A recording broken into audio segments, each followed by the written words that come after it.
Okay, now it has recording has started. So process means an it is an interaction between the system and the surroundings where the states of the system goes on changing. Okay, so whenever there is an energy interaction between the system and the surroundings, and because of this interaction the states of the system has changed, it is called as a process. Now now if because of this interaction, if this interaction is happening in such a way so that both the system and the surroundings can can be restored to its initial condition, then we call it as a reversible process. So for a reversible process, what is the essential condition? It means both the system and surroundings, both of them should be restored to its initial condition. Okay, system and surroundings, both of them should be restored back to its initial condition. So our general concept is that if a system is returning back to its original position or the initial position, then we may state that this is a reversible process, but that is wrong. For a reversible process to occur, both the system and the surroundings, both of them should be coming back to its original or the initial position. Now, because of this, reversible process doesn't happen naturally. Okay, that means all the natural processes which are occurring, they are irreversible. How we can explain them? Okay, suppose I am giving you an example, a real example of a reversible process. Actually it will be an example of irreversible process. Then we will then you will understand why all the natural processes are irreversible, why they are not reversible. Okay, suppose I have আমি এক্সাম্পলটা বহুবার দিই, আজকে আমি একই কথা বলছি। So suppose you have someone of you, let us say Sharthak has 100 rupees, and I took 100 rupees from Sharthak and distributed it among all the students present here. So what is happening? A process has been occurred. I am receiving this 100 rupees and I am distributing this. So now what is happening?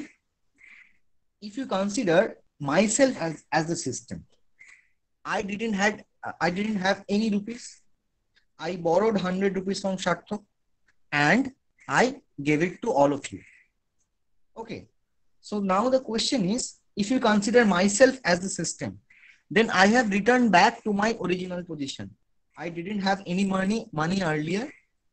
Then I borrowed 100 rupees and I again distributed it. So now I still don't have any money, but both the surroundings have changed. Like Sharthak doesn't have these 100 rupees and all of you have some 10 or 5 rupees per head. Okay. So this is how a process becomes irreversible. So generally you will find that the system has returned back to its original position. But what happens? There is a permanent disturbance in the surroundings. So the basic consideration which you need to understand is that system and surroundings needs to come back to its original position or initial position. Okay. So let us consider a physical example. Okay. Let us consider a process which can be reversed. So I have already gave you some examples which cannot be reversed back. So they are inherently irreversible. Like I gave you an example of when a car is stopped, friction is generated, and because of this friction, thermal energy generation is possible. And if you think you will go on reversing this process, that means you will reject this heat, you will transfer this heat out, and you will make the vehicle to move again, then this is not possible. So this is an irreversible process by its nature. It is an irreversible process inherently. So the first condition is that the processes should be completed in both the directions. They should be reversed. Okay, they should have the capability to get reversed. So there are some processes which are inherently irreversible, so we shall leave them. Now we will take another case where the processes can be reversed. Okay, now the first condition is that if the processes can be reversed, then there is a chance they can be called as reversible process. Okay, but if the processes are not reversed, then there is no case of calling them reversible process. Okay, so I will take an example where I will explain you, if the processes are reversed, then still it will become an irreversible process. And how it is done, I will give you an example. So just a minute, I would like to complete this sentence here. So both the system and the surroundings needs to come back to its initial position. Okay, so let us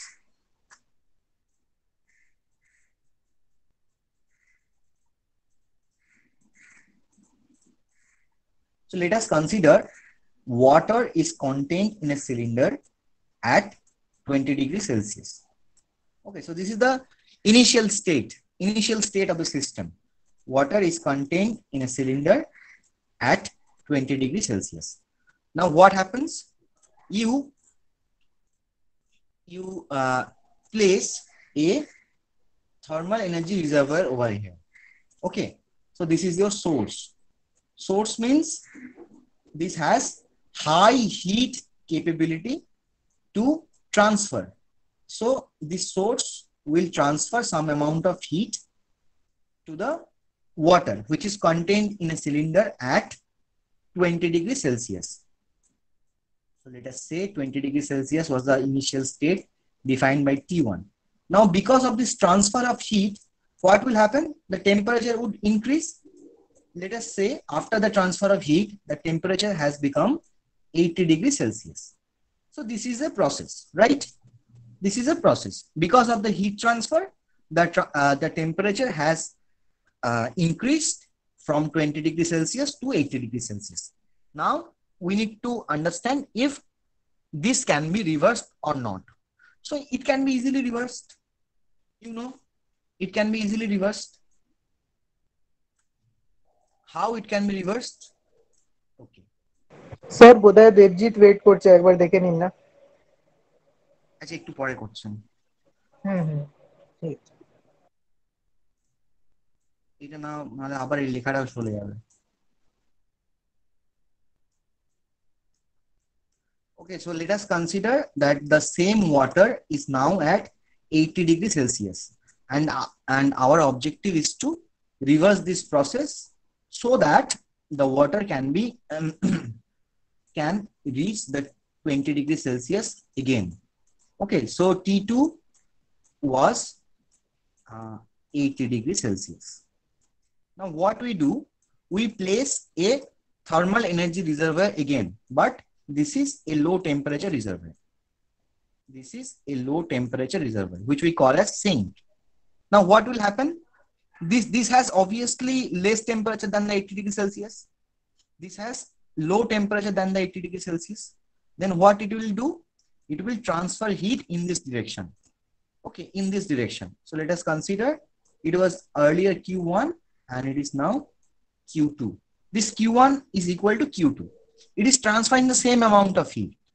Okay, it is transferring the same amount of heat.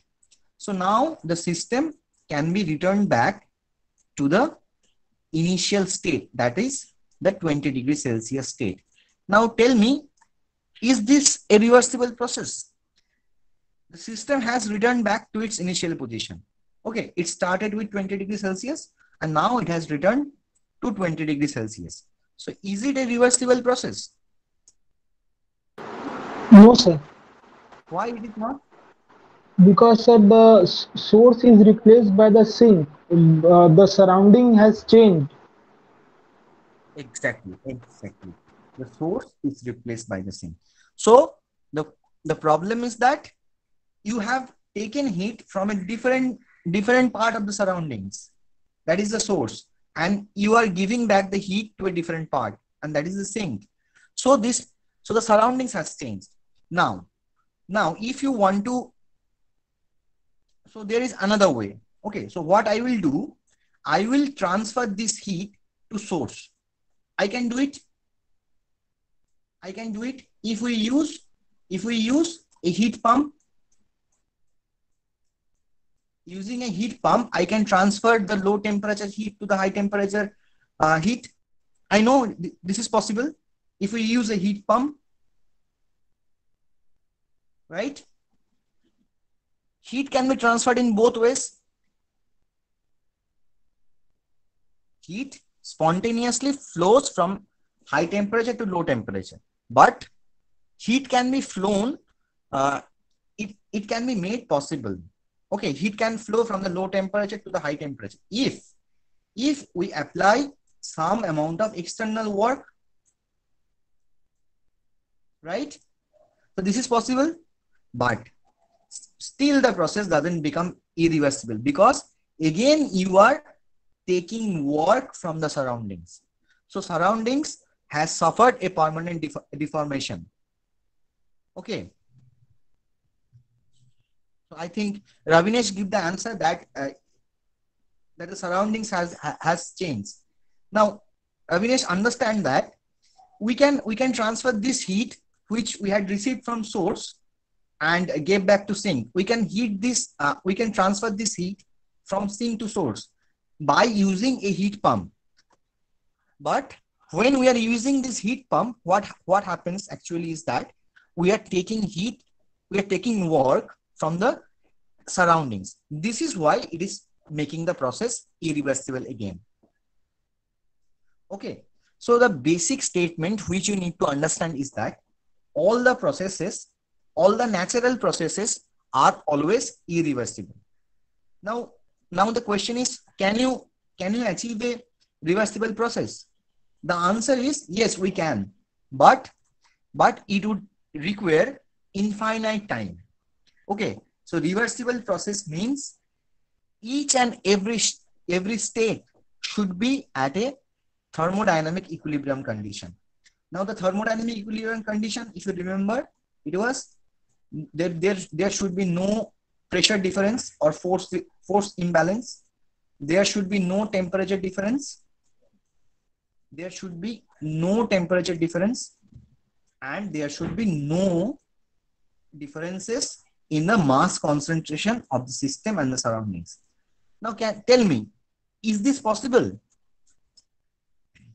How we can achieve a reversible process? Now, to make a process happen, suppose we want to transfer heat. Can heat be transferred in this condition? Can we transfer heat if we maintain this condition?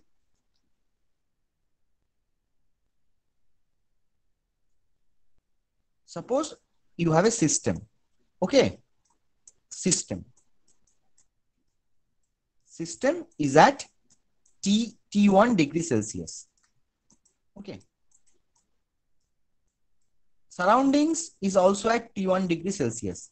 Will any heat flow from the surroundings to the system, or the reverse, will happen? No sir, কারণ দুটো তো temperature same আছে, আরেকবার। মানে temperature তো same, ওই জন্য So তো no heat will কিছু flow, হবে না। right? So no heat can flow. That means a no heat, process হ্যাঁ। cannot occur. If the temperatures are same, then it is not possible to make a heat transfer. So we assume this heat transfer, this reversible heat transfer in such a way, আমরা তখন কি ভাববো? We'll assume that this surroundings is at a temperature T1 plus DT1, where this DT1 is very close to 0. Okay, dt1 will tend towards 0. Okay, so dt1 will tend towards 0. That means suppose you have a temperature of 20 degrees Celsius. This is the system temperature, right? And the surroundings temperature would be then 20.001 degrees Celsius. So with this temperature difference, that in the range of 0.001 degrees Celsius, in this temperature range, a heat transfer can occur. And it necessarily means that this process would take infinite time to complete. Okay, is that clear? We can create a reversible process, but reversible process means the differences in the gradients, like temperature difference, like pressure difference. Okay, these gradients should be very, very close to 0 so that a reversible process can happen. But practically, you think of any practical process, we don't have this infinite time to make this happen, right? In any industry or any power plant or wherever you go, you don't have this infinite time.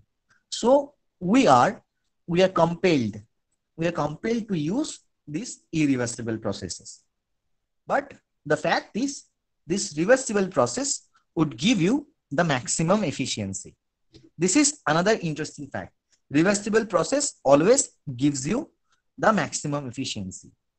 For a heat engine, if you follow a reversible process, then it will always give you the maximum efficiency. But it has to be mentioned, this maximum efficiency doesn't mean it can be 100%. For any heat engine, say it is a reversible process, the efficiency cannot be 100%. Okay, is that clear?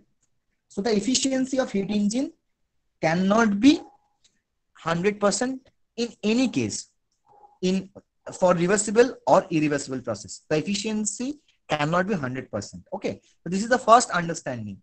And the second understanding is that if you compare the efficiencies of two separate processes, where one of them is irreversible and the another one is reversible, the reversible process will always give you the maximum efficiency. But this maximum efficiency doesn't mean it is 100%. Okay, is that clear? Hello? Hello? Yes, sir. Do you have any questions? No, sir. No, sir. Please. Okay, so we can move forward, right? Okay. Sir Now, add করে দিন একবার, what? Please repeat. Add করে দিন, wait করছে কেউ। Oh, right.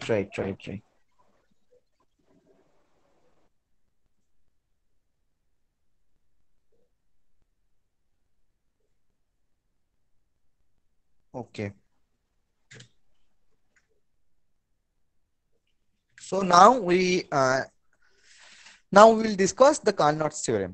So Carnot's theorem states that if two engines are working between the same temperature limits, okay, that means it is taking heat from a, I need to draw this.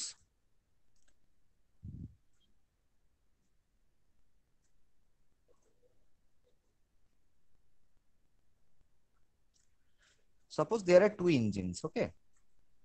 Both of them are receiving the same amount of heat.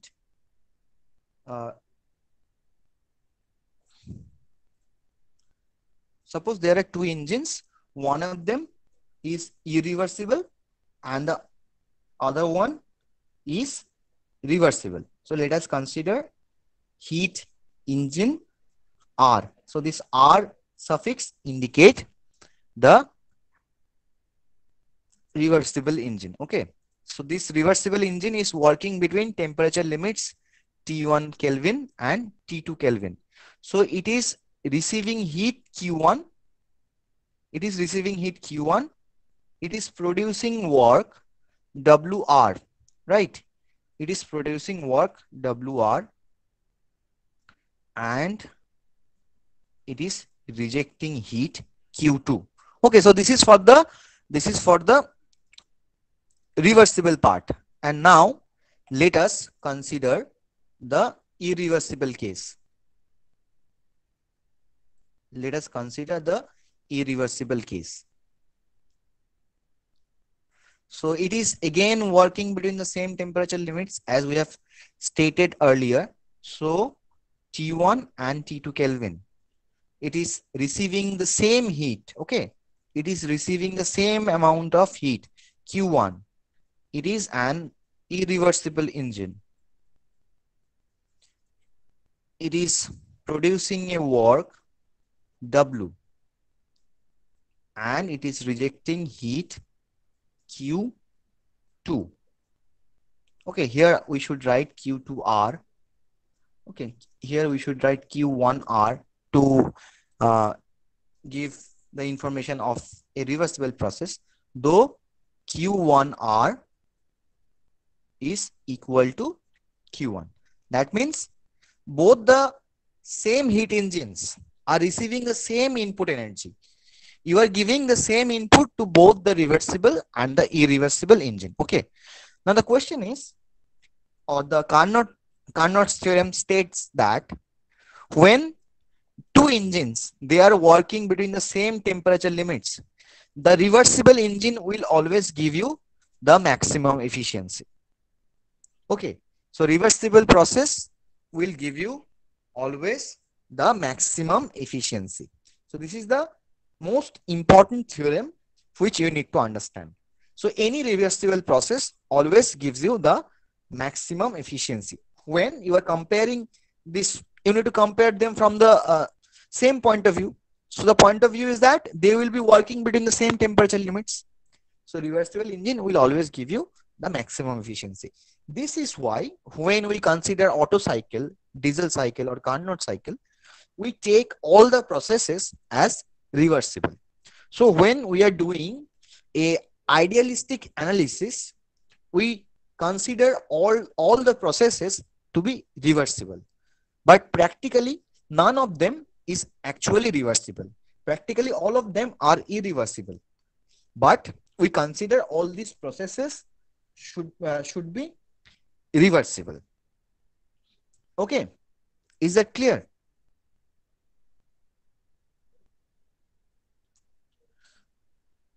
So this is the first statement of Carnot's theorem. And if we move on to the second statement states that all the reversible engines will have same efficiency irrespective of their working fluid, their design, their construction, anything.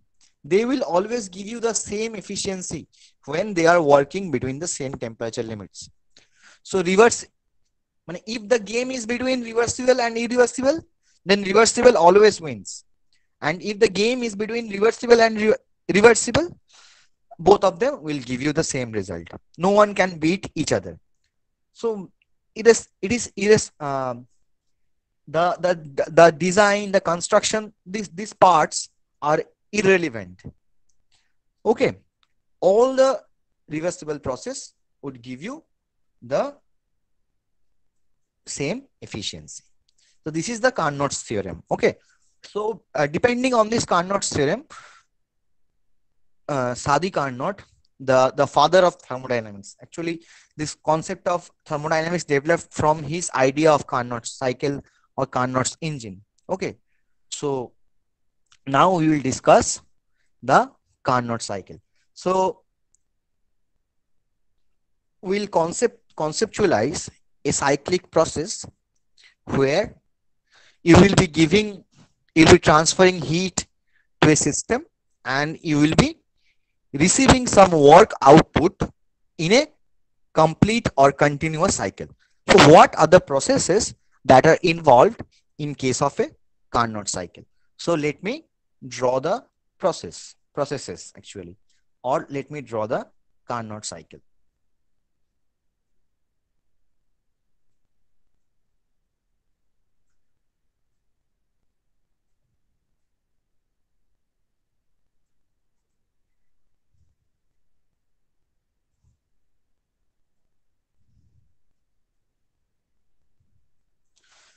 So the first process is the isothermal heat addition.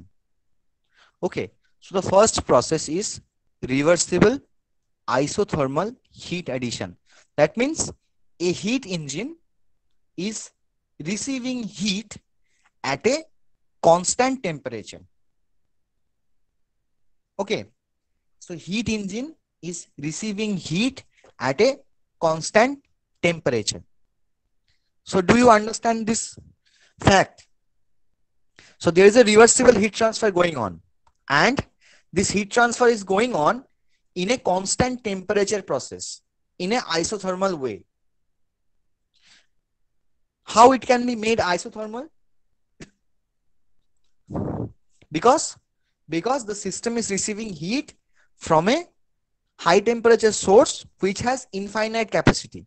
So it is an assumption that the thermal energy reservoir from which the engine is receiving heat, its temperature will remain unchanged. Okay, because it has infinite capacity. Okay, and this is a reversible way. That means this heat transfer is done by a reversible way. Okay, so reversible heat transfer means in each and every step, the temperature differences would be very, very small, so that you can treat this process as a static process. Okay, that means the temperature differences are very small, so that heat transfer takes infinite time to occur.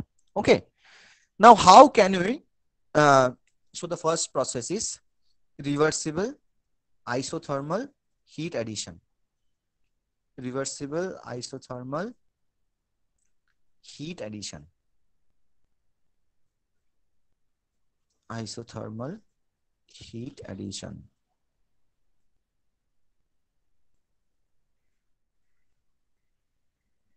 Then what will happen after the heat addition has been done? We need to get the work output. We need to get the work output. So what will happen? What will be the next process? Reversible adiabatic. What is the next process? Reversible adiabatic expansion. Okay, reversible adiabatic expansion is the next process. So do you know what do we mean by adiabatic process? Can anyone tell what do we mean by an The adiabatic? no heat transfer. No heat transfer. No heat transfer, right? So So there is temperature, what? তো temperature বলছি গেছিলাম যে কোনো temperature change হবে না, No, no, no, no. There will be no heat ওটা transfer. আলাদা। But temperature depends on the internal energy. If internal energy is changed, then the temperature may change. But there will be no heat transfer between the system and the surroundings. Surroundings. Okay okay sir, okay sir. Okay, is that clear? So temperature Yes can sir, be yes sir, changed. clear. Temperature can be changed because of work transfer also. It is not that temperature can be changed only by heat transfer. If work transfer is happening and the internal energy is changing, then the temperature can change. So let me write the first law of thermodynamics. So this is a very important question which should be answered. Suppose this is your first law of, so this is your first law of thermodynamics, right? Now suppose we are considering an adiabatic process. So adiabatic process means there is no heat transfer, right? So this becomes 0. So dW, that means the work transfer, is nothing but the negative internal energy change. Okay, the negative internal energy change. So when there is work transfer into the system, it means that the internal energy is changing, and consequently the temperature is also changing. So if you remember the example of Joule's experiment, which we had shown you in the previous class, there was a tidal wheel and it was studying the fluid, and remember it was insulated. Still the temperature of the fluid got increased because of the work which was provided from the surroundings to the system. this work was converted into internal increase of internal energy, and this increase in internal energy gave the temperature rise. Okay, so temperature can change because of the work transfer also. This is an important understanding. Okay, so this is my first process 1 to 2 where heat is added. Okay, so remember this is an isothermal heat addition. That means the temperature remains constant. Okay, this is a reversible isothermal heat addition. Then we come to the next process where we get the work. Okay, W223, and this is Q1. Okay, let us consider this as Q1 to 2. So this is a heat addition to the heat engine. So the next process would be reversible. All the processes are reversible in case of a Carnot engine. Okay, so I will just use this apostrophe comma to indicate that all the processes are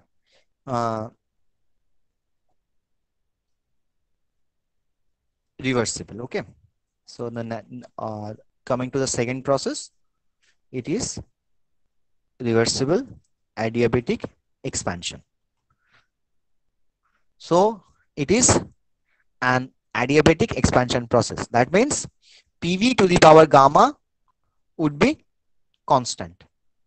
Okay, and this one, for an ideal gas, you can write PV equal to constant, or you can write T equal to constant. If the working fluid is T, that means if the engine is working with air or some other ideal gas, then you can write PV equal to constant or T equal to constant.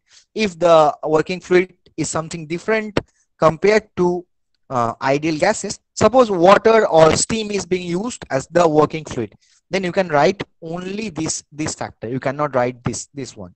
Okay, so PV equal to constant is only valid for those cases where the system is using ideal gas as its working fluid. Okay, so please understand this. Okay, now coming to the next process, it is exactly opposite of the 1 to 2 process. So it is reversible isothermal, but there is a rejection. Okay, so it is reversible isothermal, but it is a rejection process.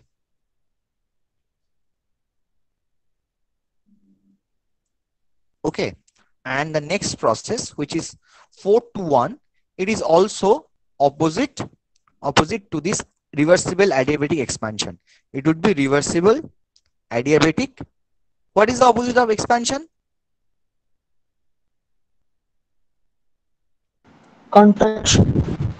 Contraction or compression. Compression is the suitable word here.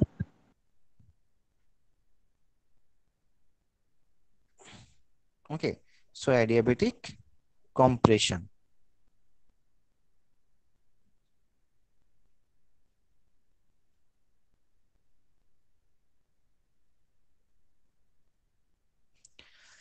Okay, so here you can see this Q3 to 4 heat is being transferred out, and this is the work transfer out of the system.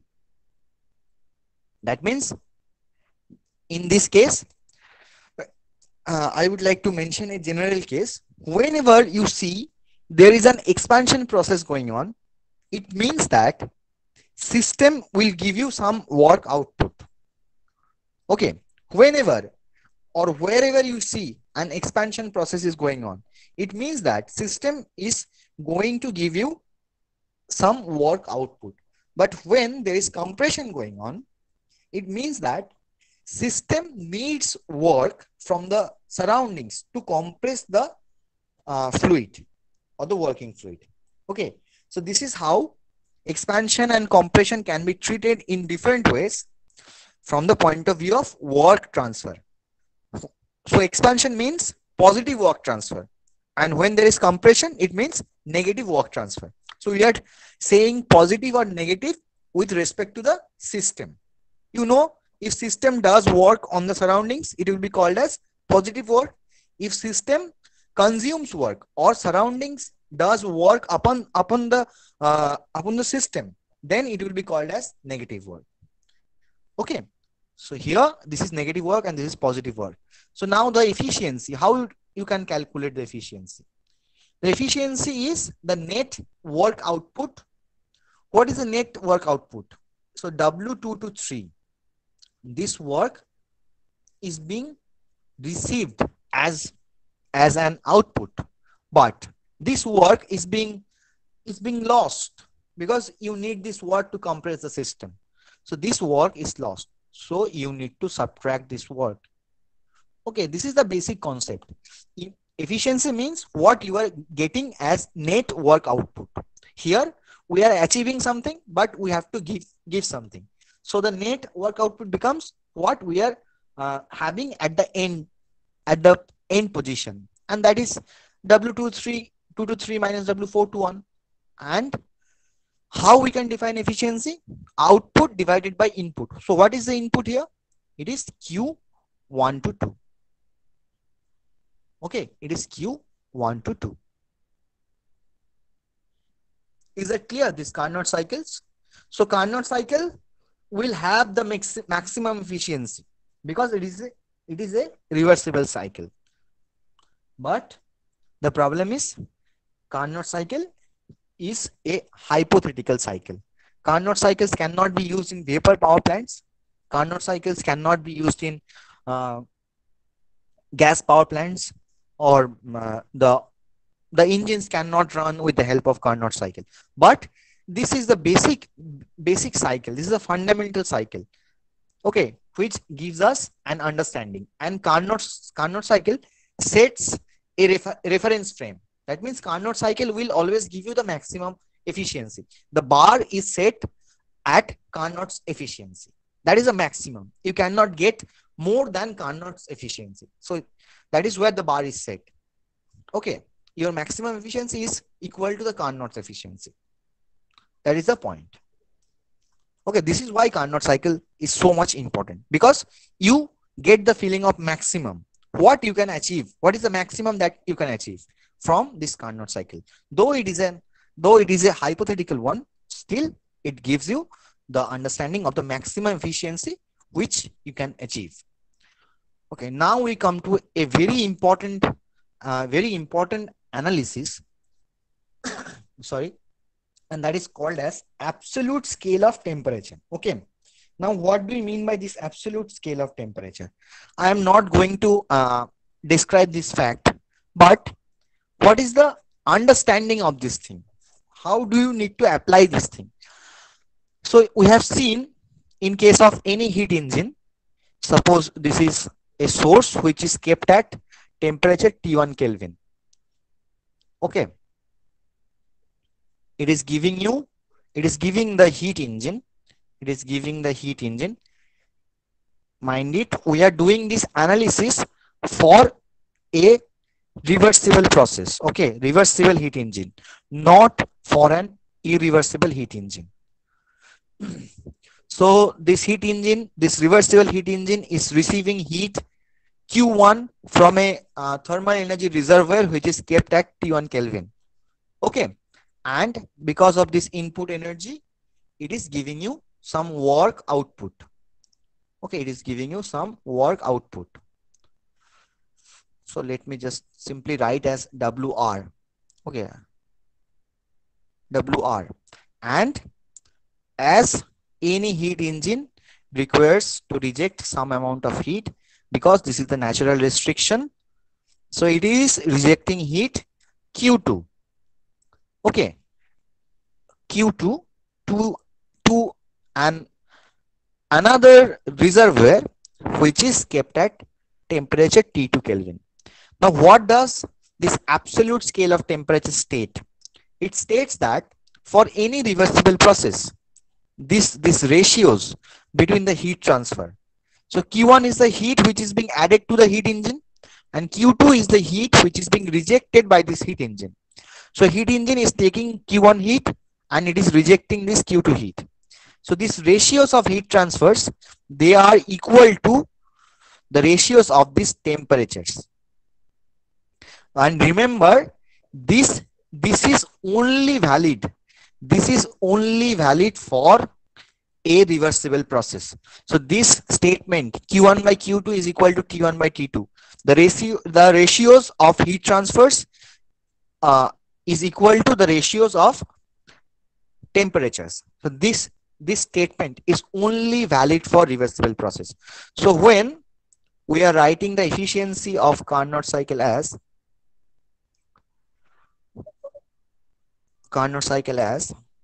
1 minus Q2 by Q1, you know this formula, right? How we can achieve this?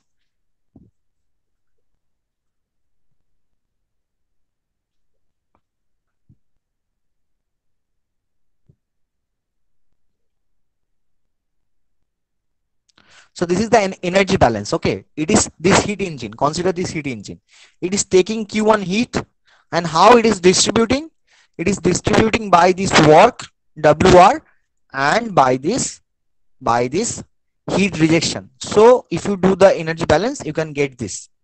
Okay, and efficiency means what? WR, the net work output divided by heat input. So WR is equal to Q1 minus Q2. So it will be Q1 minus Q2. Q1 minus Q2. And if you simplify this, it will be 1 minus Q2 by Q1. So for a Carnot cycle, you can write Q2 by Q1 as 1 minus T2 by T1. So this formula, this efficiency, which is expressed in the terms of heat transfers as well as in the terms of temperatures. So this is valid only for reversible processes. Okay, that means when you are involving some reversible processes like Otto cycle or diesel cycle, all the processes are reversible. So you can also write this efficiency in terms of temperature. This is only because this absolute scale of temperature, this statement gives you that the ratios of heat transfers is equal to the ratios of temperatures at which these heat transfers are happening. Okay, so this formula and this formula, so this is the general formula. You can use this formula for reversible and irreversible cases. Okay, so reversible plus irreversible, and this formula can only be used for reversible cycles. This can only be used for reversible cycles. But the problem, the good thing is that all the cycles which we consider, like Otto cycle or diesel cycle, that is this that can be considered as a reversible cycle, and you can apply this formula. But the basic difference between Carnot cycle and Otto cycle is that the basic differences between this Otto cycle or Rankine cycle or Carnot cycle is that in case of Carnot cycle, what is happening? The heat is added at a constant temperature. That means you are adding on heat, but the temperature doesn't change. But in case of Otto cycle, in case of Rankine cycle, all the heat is not added in a constant temperature way. All the heat is not added in a constant temperature way. Okay, so this is the basic distinction between Carnot cycle and all other cycles. Okay, is that clear?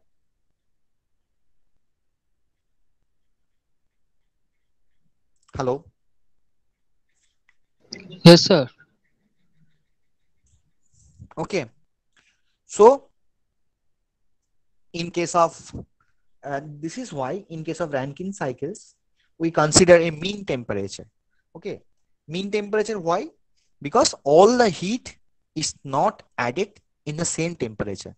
That means temperature goes on increasing as the heat addition goes on. Okay. But in case of Carnot cycle, there is no change in temperature. You can add on heat, but there will be no change of temperature because we are adding heat in an isothermal way.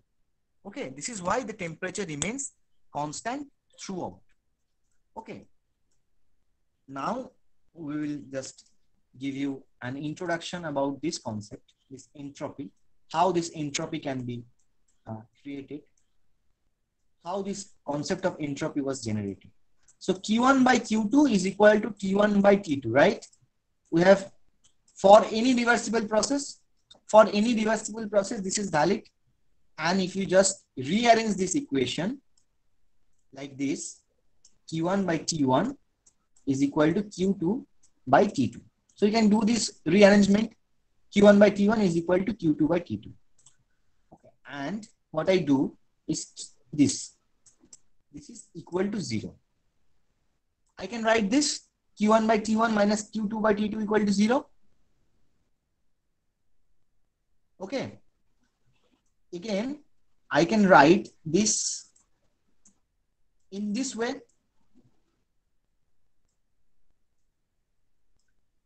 I can write the same equation in this way, right?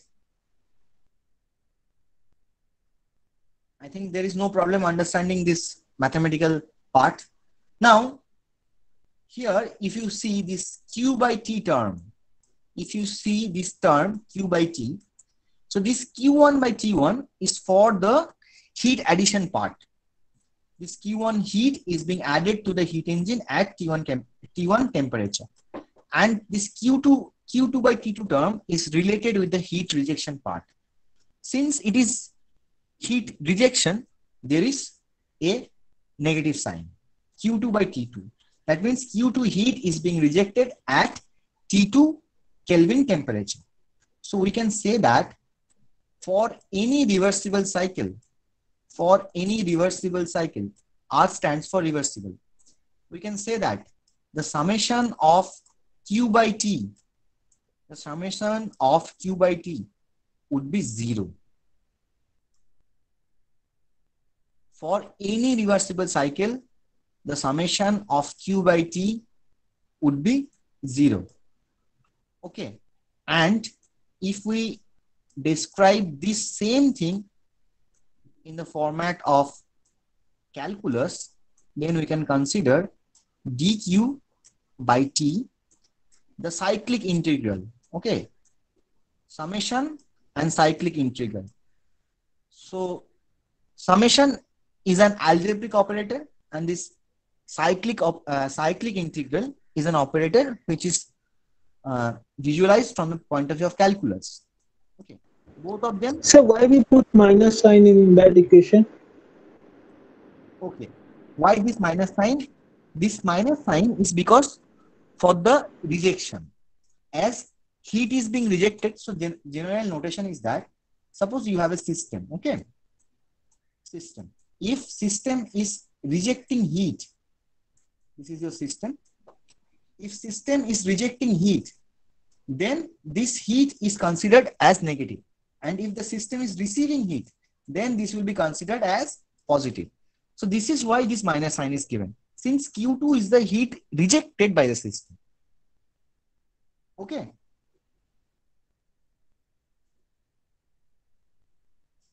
Is that clear? Yes, sir. Oh, okay. So what we can see is that the summation of Q by T, or the cyclic integral of dQ by T, for any reversible process, it is 0. And if you remember the first law of thermodynamics, you will see that when the cyclic integral of any property becomes 0, any property, say P stands for property here. Okay. If the cyclic integral of any parameter becomes 0, then what happens? Say cyclic integral of any parameter which is involved in thermodynamics, if it becomes 0, then it means it is a point function, first of all, and secondly, it is a thermodynamic property. Okay, so it is a point function and it is a thermodynamic property. Okay, how we can define this? When we get to know this fact, the cyclic integral of any property when it is becoming 0. When it is becoming 0, it means it is somehow a thermodynamic property. And so from this understanding, we understand that this is obviously a property, and this property is called as entropy. So we give this name entropy to this property dq by t. So ds is equal to dq by t, but remember this is for reversible process. So entropy, that this is how this property is taking birth. Okay, this is how this entropy is taking birth. Okay, is that clear?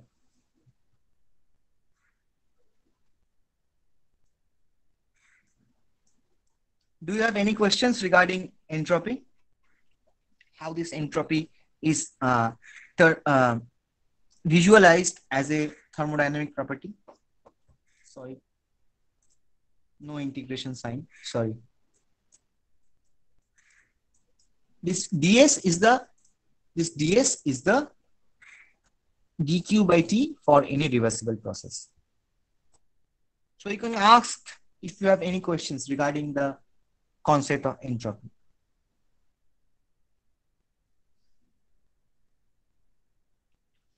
So no questions.